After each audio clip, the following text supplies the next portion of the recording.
네, 오늘 보실 말씀은 민수기 33장 50절부터 56절까지 말씀 보겠습니다.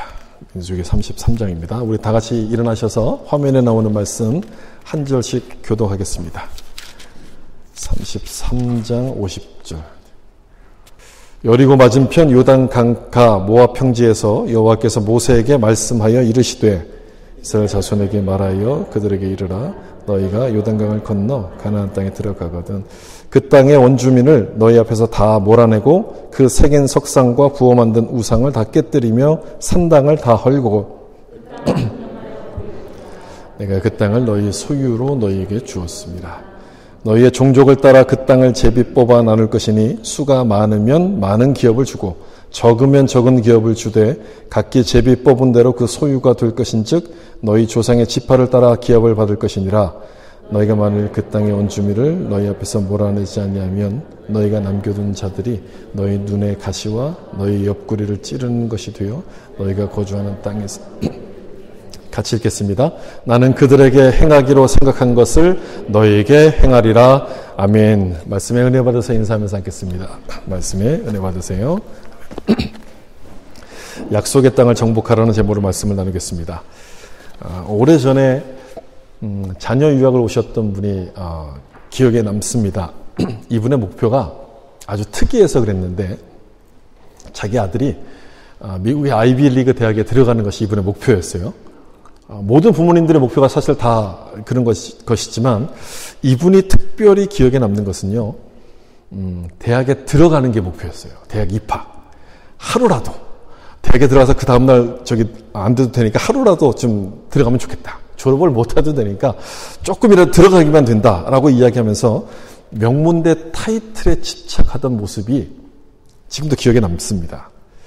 들어갔는지 안 들어갔는지 그 이후에 소식을 듣지 못해서 잘 모르겠어요.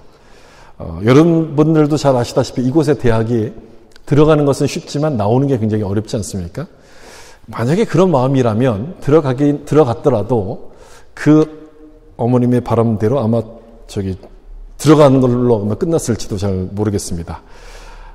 뭐가 중요하냐면 입학도 중요하지만 그 다음이 더 중요하다는 것을 지금 말씀드리고 싶은 건데 오늘 읽은 본문도 사실 그 부분에 대한 말씀입니다. 여기 제목에 있는 것처럼 약속의 땅을 정복하라는 말씀이 거기 나오는데요.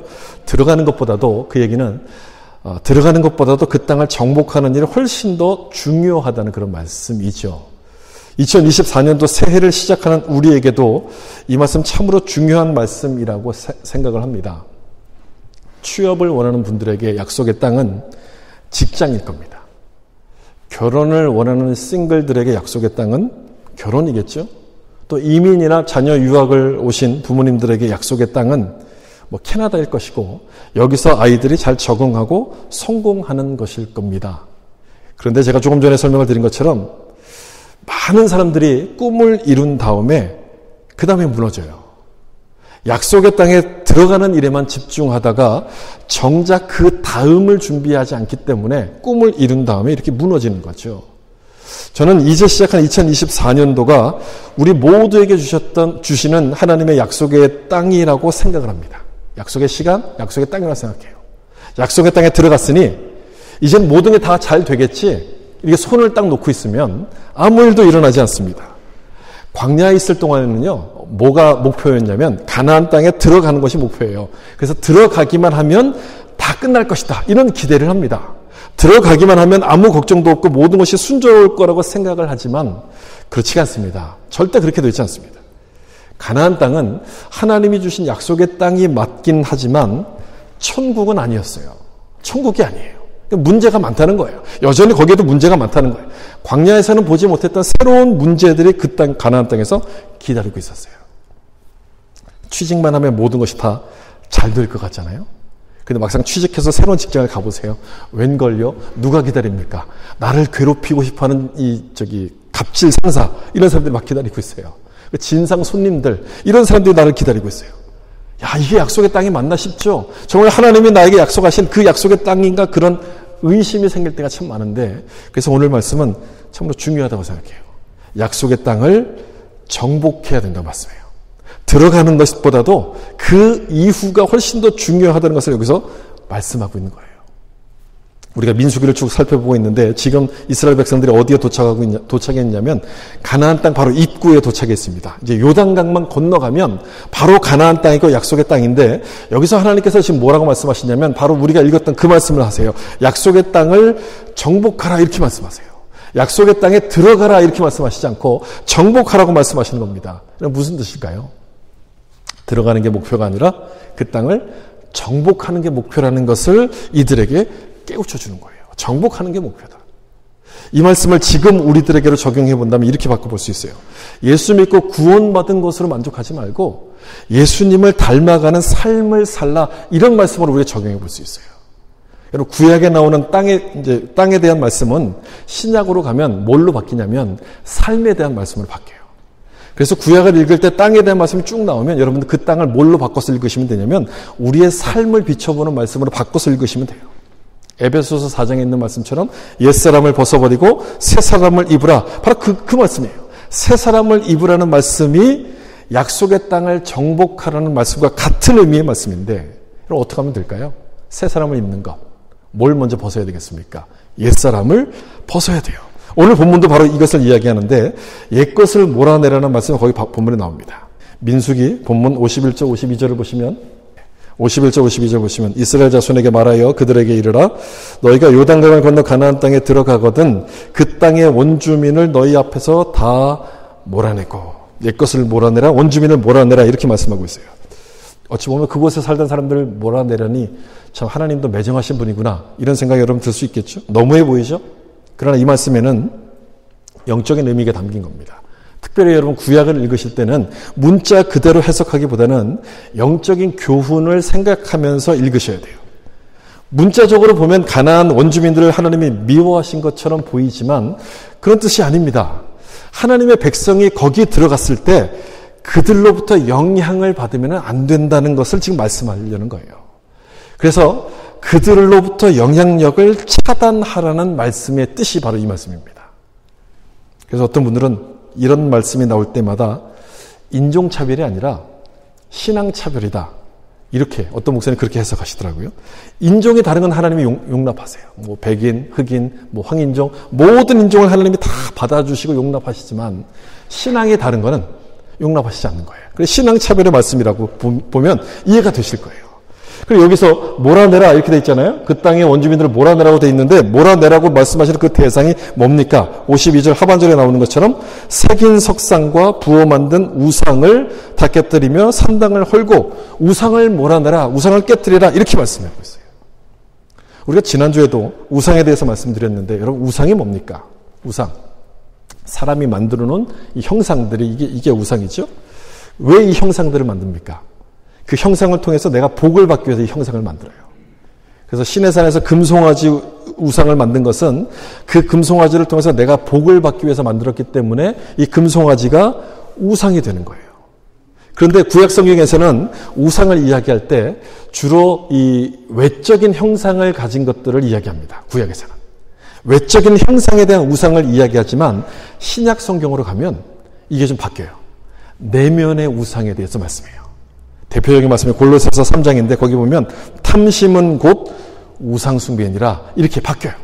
탐심, 내 마음속, 내 욕심, 눈에 보이는 형상만이 우상이 아니라 내가 가지고 있는 이 욕심도 역시 우상이 된다는 거예요. 내가 주인이 되려고 하는 모든 행동들이 다 우상이라는 것이고 그 욕심이 나와 하나님 사이를 가로막기 때문에 하나님을 신뢰하지 못하기 때문에 우상이 된다라고 그렇게 말씀하는 거죠. 어떤 것들이 있을까요? 뭐니 해도 이 머니 아니겠습니까? 돈이 그래요, 돈. 예수 믿는 우리조차 돈에 대해서 어떻게 생각하냐면 돈이면 다 된다 이렇게 생각해요. 내가 돈이 없어서 이걸 못하는데 돈만 있으면 이걸 할 수 있어 이렇게 생각해요. 그래서 돈을 하나님보다도 더 우선시할 때가 있어요. 그럼 우상이 되는 거예요. 돈이 우상이 되고요. 때로는 성공이 우상이 되기도 합니다. 때로는 좋은 학교 또는 좋은 직장이 우상이 될 수도 있고 심지어는 내 자식도 우상이 될 때가 있어요.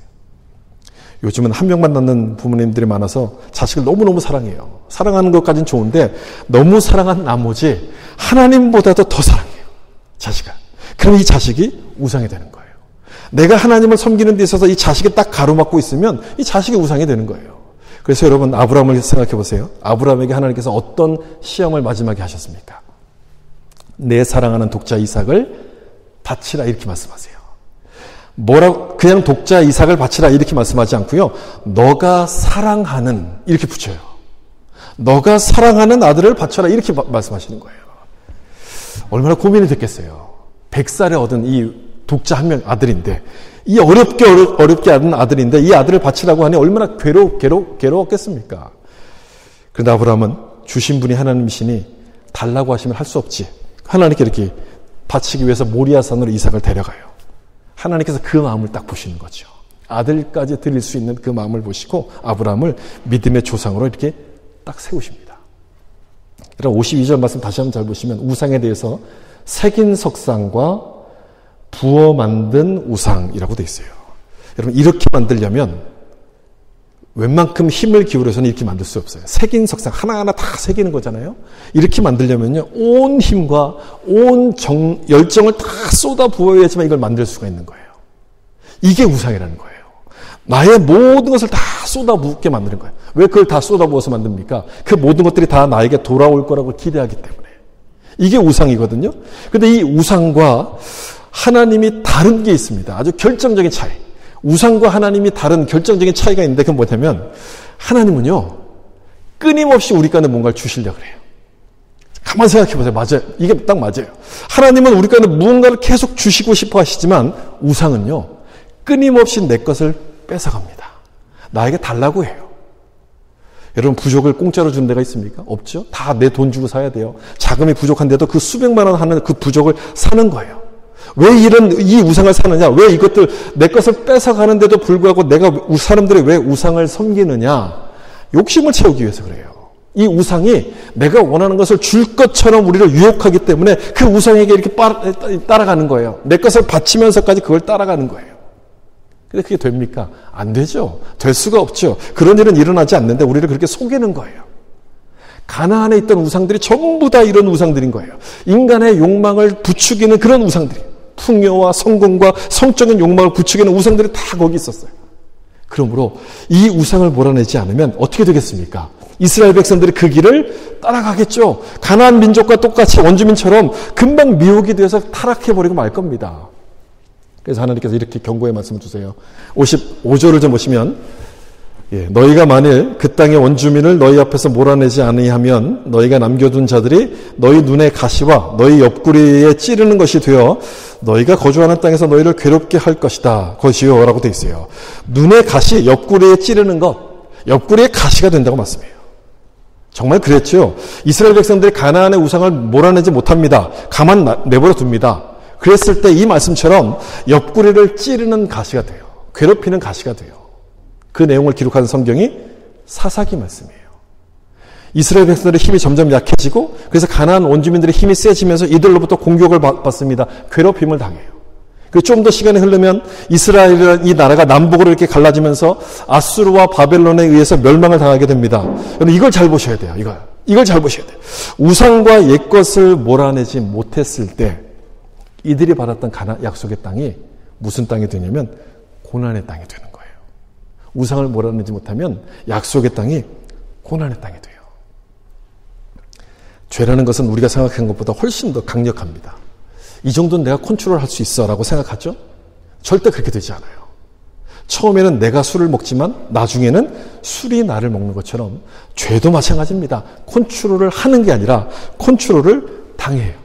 죄의 영향력은요, 우리가 생각하는 것보다 훨씬 강력해요. 여러분 아이들이 학교 가서 영어를 배우지 않습니까? 영어를 배울 때 좋은 말을 먼저 배웁니까? 아니면 욕을 먼저 배웁니까? 욕을 배워요. 언제 배우는지 모르는데 욕을 먼저 배우는 거예요. 좋은 말보다 그걸 먼저 배워요. 죄가 그런 거거든요. 그런 거. 별것 아닌 것 같은데 그냥 내버려 두면 이 죄가 내 속에 들어와서 한순간에 나를 압도해 버립니다. 일단 들어오면 이걸 쫓아내기 힘들어요. 그래서 하나님이 뭐라 말씀하시냐면 들어오지 못하게 막으라고, 막는 게 중요하기 때문에 이 우상들을 몰아내라 이렇게 말씀하신 거예요. 약속의 땅을 정복하는 이 방법이 우상을 몰아내는 건데 어떻게 하면 이 우상을 몰아낼 수 있는 것인가? 아까 읽었던 52절 끝부분에 이런 말씀이 있었어요. 우상을 몰아내고 그 다음에 산당을 제거하고라는 말씀이에요. 산당을 제거하는, 거기에 바로 그 방법이 있어요. 이스라엘 백성들이 가나안에 들어가서 우상의 산당들을 다 제거한 다음에 그 자리에 뭘 했냐면 제단을 쌓습니다. 하나님을 예배하는 제단을 거기에 세워요. 그러면 우상이 들어설 자리가 없는 거예요. 우상이 들어올 수가 없어요. 따라서 우상을 몰아내는 방법은 뭐냐면 예배에 있는 거예요. 이 예배가 우상을 몰아내고 약속의 땅을 정복하도록 우리를 도와준다는 거예요.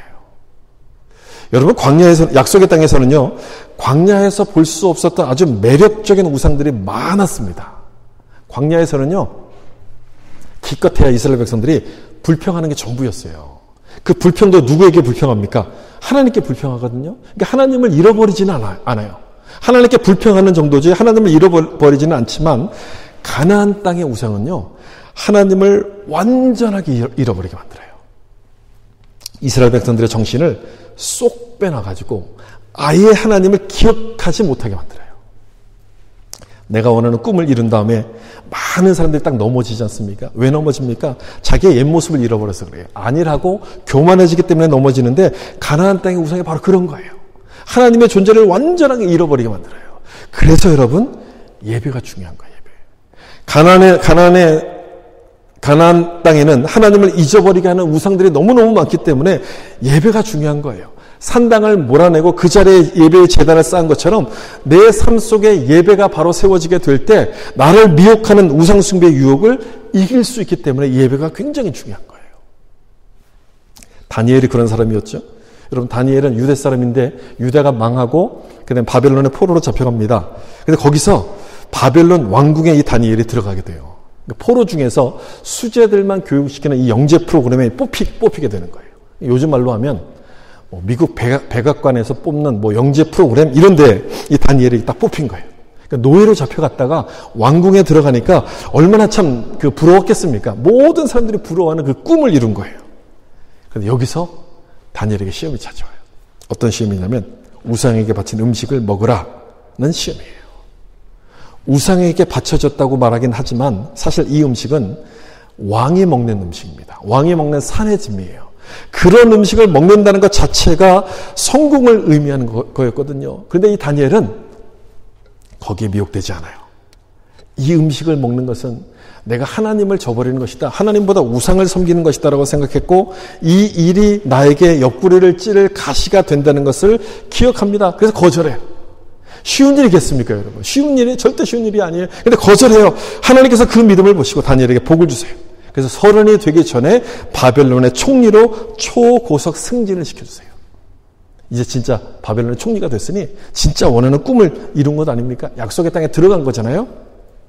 이 정도면 마음이 풀어질 수 있을 거예요. 이 정도면 마음이 교만해질 수도 있었겠지만 다니엘은 그렇게 하지 않아요. 다니엘이 여러분 하루에 몇 번 기도했다고 여러분 알고 계십니까? 하루에 몇 번 기도했습니까? 3번씩 기도해요. 성전을 향해서 3번씩 기도해요. 이때는 예배당도 없었고 예배를 드릴 수 있는 상황이 아니었기 때문에 다니엘이 기도했다는 것은요, 예배의 제단을 쌓았다는 것과 똑같은 말이에요. 이것 때문에 다니엘은 이 바벨론처럼 온갖 우상이 가득한 그 타락한 곳에서도 믿음을 지키게 돼요. 바벨론이 여러분 얼마나 타락한 곳이냐면 요한계시록에서조차 하나님을 반대하는 악의 무리를 이야기할 때마다 늘 바벨론이라고 이야기해요.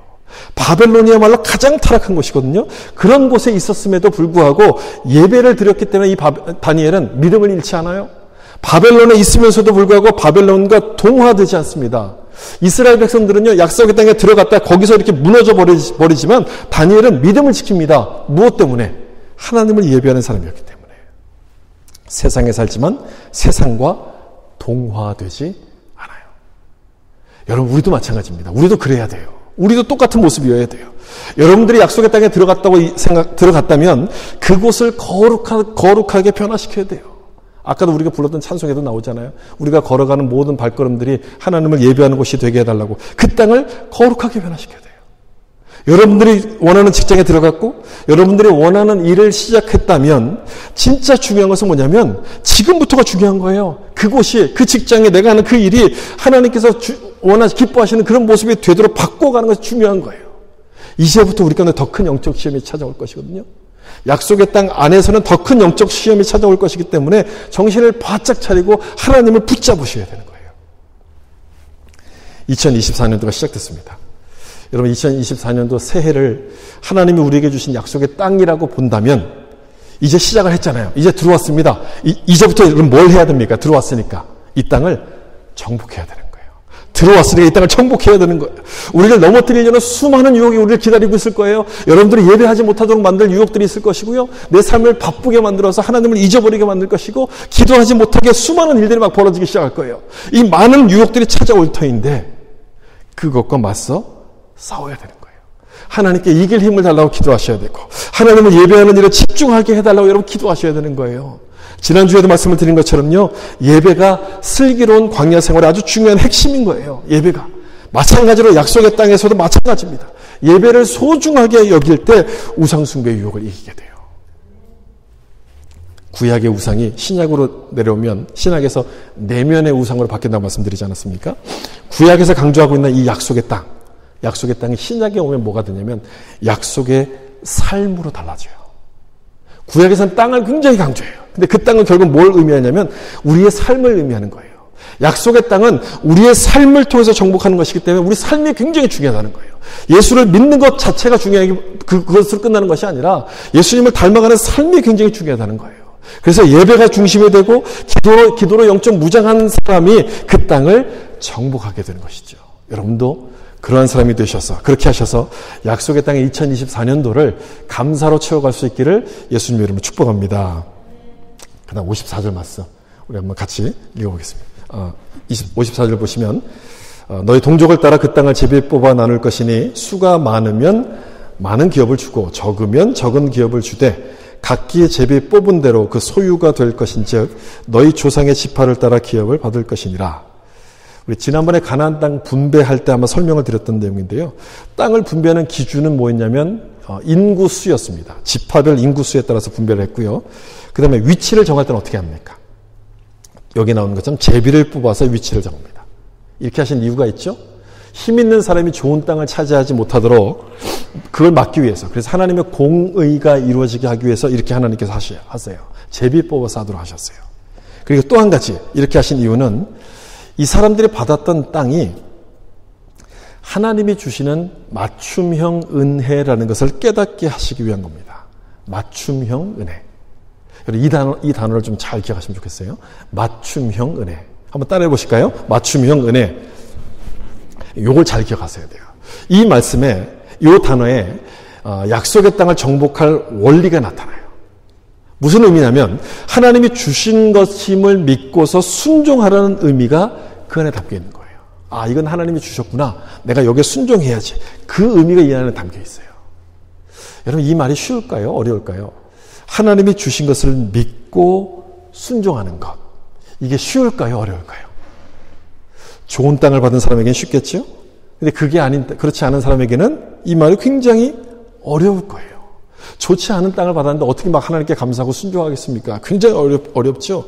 아니, 좋은 땅을 받았다 할지라도 다른 사람들과 막 비교하기 시작한다면 불평하게 되기 때문에 절대로 쉬운 일이 아니에요. 그래서 하나님께서 사용하신 방법이 뭐냐면 제비를 뽑는 거예요. 그 땅의 이름들을 쭉 적어놓고 거기서 대표가 나와서 그걸 한 장씩 이렇게 뽑게 했으니 마음에 들지 않는다 할지라도 거기에 대해서 불평할 수가 없었을 거예요. 그렇게 하심으로 지금 주신 땅이 하나님의 맞춤형 은혜라는 것을 이들로 하여금 깨닫게 하시는 거예요. 맞춤형 은혜. 제가 지난번에 설명을 잠깐 드린 것처럼 농사를 잘하고 목축을 잘하는 사람들에게는 거기 맞는 땅, 평지가 있는 이런 땅들을 주셨어요.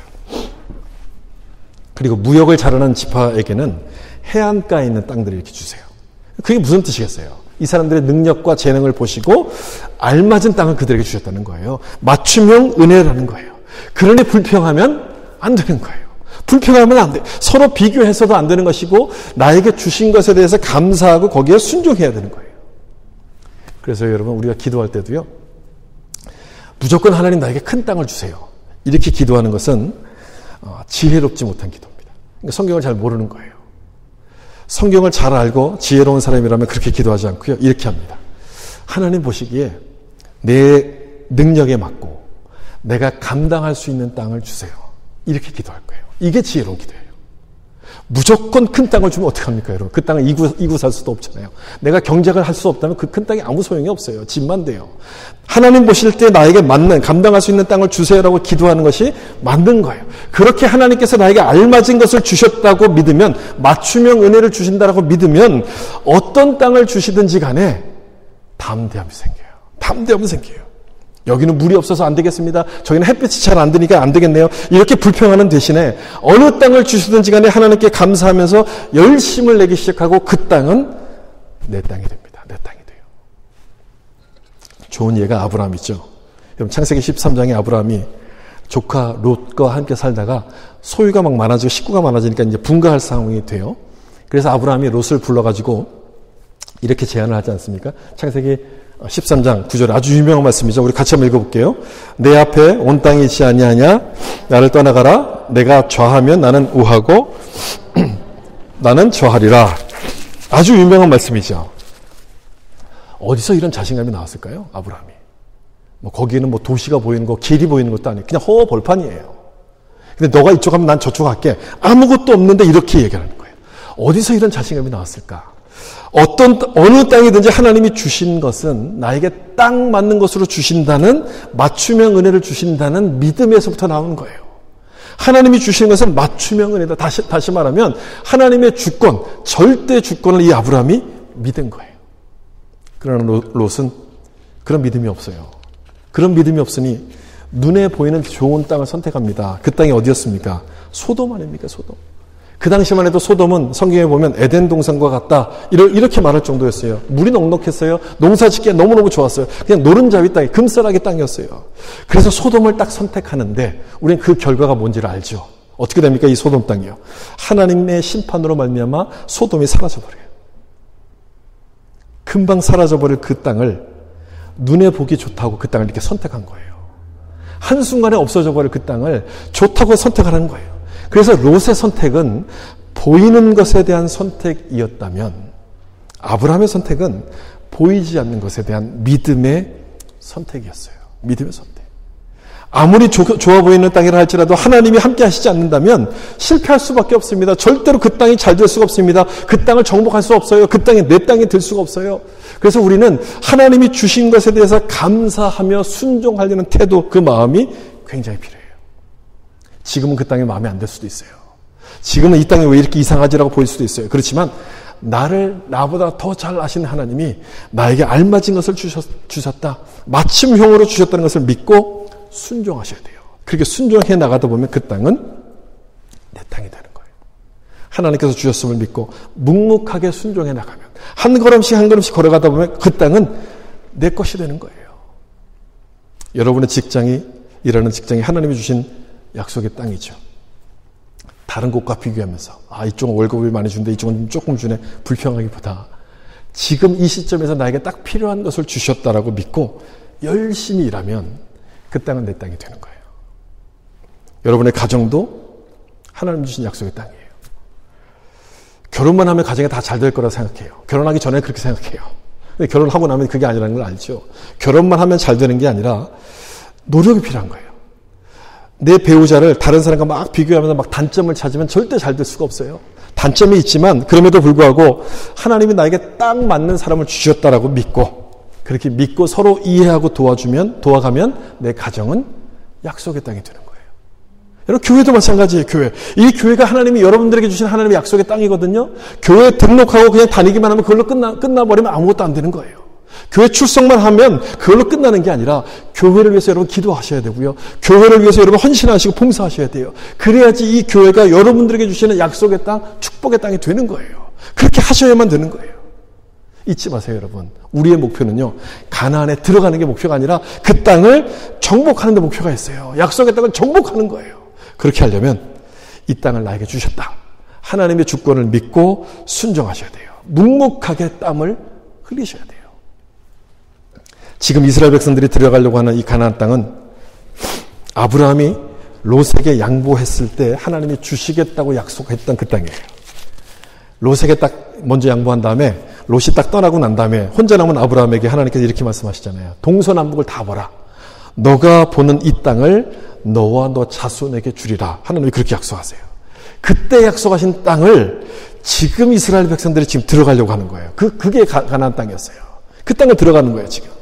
53절에 있는 본문을 다시 한번 좀 보시면, 그 땅을 점령하여 거기 거주하라. 내가 그 땅을 너희 소유로 너희에게 주었습니다. 이 가나안 땅을 하나님이 주셨다고 지금 말씀하시는데, 주었습니다. 과거형으로 기록해요. 아직 안 들어갔어요. 아직 그 땅을 밟아보지도 못했어요. 그 땅을 받지도 못했어요. 그런데 하나님이 과거형으로 말씀하세요. 이상하지 않습니까, 여러분? 왜 과거형으로 말씀합니까? 누구에게 이미 주셨다고 약속하셨기 때문에. 아브라함에게. 이미 아브라함에게 주시기로 약속한 땅이었기 때문에 주었습니다. 이렇게 말씀하는 거예요. 어찌 보면 그러니까 하나님 약속은 이렇게 오래 걸리는 거구나. 이렇게 생각할 수도 있지만 여러분 그렇게 보지 마시고요. 좀 바꿔서 보세요. 이렇게 보셔야 돼요. 하나님이 주시는 약속의 땅은 이처럼 오래전부터 준비를 해 두시는구나. 이렇게 보시는 게 맞아요. 이게 성경을 보는 올바른 방법이에요. 이렇게 오래 시간이 걸리는구나 이렇게 삐딱하게 보지 마시고요. 하나님의 약속은, 약속하신 땅은 이처럼 오래전부터 우리를 위해서 준비해 두셨구나라고 보시는 거예요. 수백 년, 수십 세대를 거쳐서 그 약속이 지금 이루어지고 있지 않습니까? 그렇게 오랫동안 준비하시는구나라고 보셔야 되는 거예요. 그러니 여러분 내 미래가 어떻게 될지 참 불안하잖아요. 내 미래가 어떻게 될지에 대해서 염려할 필요가 없는 거예요. 가만 생각해 보세요. 이스라엘 백성들이 만들어지기 전부터도 이들이 들어갈 약속의 땅을 이미 준비하고 계세요. 이미 준비하셨어요. 우리는 내일 일을 잘 모르니까 불안하잖아요. 하나님 내 미래는 어떻게 되는 겁니까? 내일 일 이게 참 어떻게 되는 겁니까? 참 불안하잖아요. 그래서 내 미래 좀 어떻게 해주세요라고 생각하는데 우리가 그 말을 하기도 전에 우리가 그 기도를 하기도 전에 하나님은 미리 준비해 두신 거예요. 미리 준비해 두셨고 이 일을 감당할 수 있는 그 땅을 정복할 수 있는 모든 것들을 다 준비하셨고 우리로 하여금 그 일을 하도록 만들어 주시고 계신 거죠. 아직 아무것도 이루어진 게 없는데 너희에게 주었다라고 말씀해요. 하나님이 하실 것을 믿으라는 말씀이에요.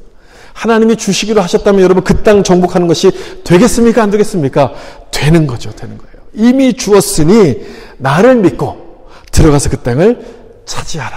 이렇게 말씀해요. 나를 믿고 들어가면 하나님이 차지할 수 있도록 도와주신다는 말씀인데 여러분 우리도 그걸 믿으셔야 돼요. 여러분도 그걸 믿으셔야 돼요. 하나님이 도와주신다는 사실을 믿으셔야 돼요. 여호수아서가 바로 그 내용을 기록하고 있어요. 이제 우리 민수기 끝나면 바로 이제 이어서 여호수아서를 이제 보려고 하는데 여호수아서가 바로 그 내용이에요. 하나님이 도와주시는 장면. 그래서 여호수아가 가나안 땅 정복 전쟁을 치룰 때마다 반복해서 하시는 말씀이 뭐냐면 여호와께서 함께 하심에라는 말씀이 계속 나와요. 하나님이 도와주신다는 거예요. 이미 약속하셨으니까 하나님이 도와주신다는 말씀이 계속 나와요. 어떻게 도와주시는지 압니까? 아주 다양한 방법으로 도와주세요. 때로는 요단 강물을 딱 끊어서 막아서 도와주세요. 때로는 해와 달을 멈춰서 전쟁에서 이기게 하세요. 여리고성은 그냥 무너뜨려요. 손도 하나 깠다가 그냥 무너뜨려서 이들이 이기도록 도와주세요. 놀라운 건 뭔지 아십니까? 놀라운 것은요. 단 한 번도 똑같은 방법으로 도와주신 적이 없다는 거예요. 없어요. 한 번도. 좀 놀라시면 좋겠어요. 이럴 때는요. 얼마나 놀라운 거예요. 한 번도 없어요. 한 번도. 하나님은 얼마나 창의적이신 분. 하나님은 크리에이터 아닙니까? 창조주 아닙니까? 한 번도 똑같은 방법이 없었어요. 언제나 새로운 방법으로. 이스라엘 백성들을 도우셔서 그 땅을 정복해 하시는 거예요. 그러므로 우리도 기대하셔야 돼요. 우리도 기대하셔야 돼요. 여러분들도 기대하셔야 돼요. 어떤 방법으로 나를 도우셔서 나를 이기게 하실 것인가 기대하셔야 돼요. 장애물에 막혔습니까? 내 계획대로 안 돼서 힘듭니까? 그러면 하나님께서 내가 생각하지 못했던 새로운 방법을 통해서 나를 도우실 거예요. 그걸 믿고 기대하시는 거예요. 그것이 약속의 땅을 정복하는 방법인 거예요. 하나님의 절대 주권을 믿고 묵묵하게 순종하는 사람. 그런 자에게 하나님은 우리가 생각하지 못한 방법으로 도우셔서 약속의 땅을 정복하게 하실 겁니다. 사랑하는 성도 여러분, 이제 시작한 2024년도가 우리에게 주신 약속의 땅, 약속의 시간임을 여러분 기억하시고 이 땅을 믿음으로 정복하셔서 하나님께서 약속하신 축복의 열매들을 맺어갈 수 있기를 예수님의 이름으로 축원합니다. 기도하겠습니다.